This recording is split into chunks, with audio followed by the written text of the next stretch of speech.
Let's take a look at a math problem that looks very simple at first, but actually confuses a lot of people. The question is this: what is the value of 12 divided by 2 multiplied by 3 divided by 2? That's it. Just a short expression with no brackets, no exponents, and only the numbers 12, 2, and 3.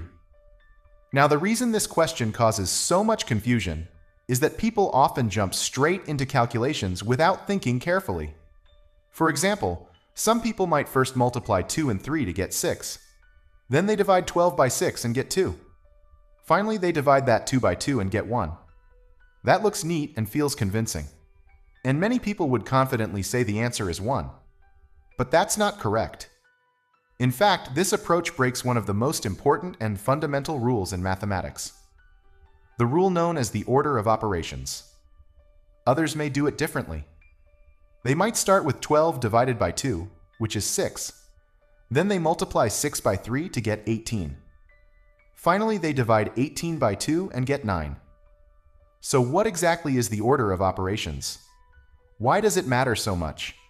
And how can it completely change your answer in a problem like this? Well, imagine if different people solved the same problem in completely different ways. One starting with multiplication, another starting with division, and another moving from right to left instead of left to right. The results would be inconsistent, and math would quickly turn into chaos. So mathematicians agreed long ago on a universal rule for the correct order in which operations must be performed. That rule is called PEMDAS, and it is remembered by a funny little phrase: "Please excuse my dear Aunt Sally." Each of those words or letters stands for a step. P or please stands for parentheses. E or excuse stands for exponents or powers. M and D or my and dear stand for multiplication and division. A and S or Aunt and Sally stand for addition and subtraction. This phrase acts like a checklist to help us know what to do first, second, and so on when we are faced with a mix of operations in the same problem. Let's go over each part clearly. Parentheses always come first. If something is grouped using brackets or round symbols, you must solve that part completely before touching anything else. Even if the math inside the parentheses is complicated, you do all of it first. Next come exponents. These are powers. For example, 2 raised to the power of 2, which means 2 multiplied by 2. If you see any powers in the problem, you handle them after completing all the parentheses. Then comes the part that trips up most people: multiplication and division. These are on the same level in priority. So you do not always multiply first just because it comes earlier in the phrase. Instead, you scan the problem from left to right and do whichever of the two appears first. Finally, the last step is addition and subtraction. Just like before, they are equal. You do not always add before you subtract. Again, you move from left to right and solve as you go.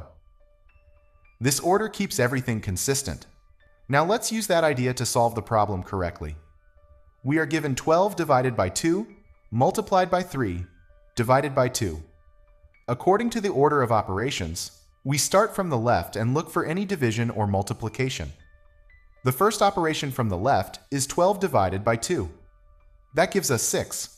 So now our expression becomes 6 multiplied by 3 divided by 2. Next, still going from left to right, we do 6 multiplied by 3, which gives 18.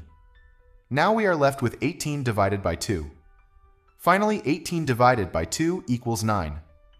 So the correct final answer is 9. That's it. Nothing fancy, just following the correct order from left to right and doing one step at a time. So can you now let me know in the comments what will be the answer if you try a similar expression? Do not rush it, and do not fall for what just feels right. Also, if you enjoyed this video, please do not forget to like, share, and subscribe to our channel.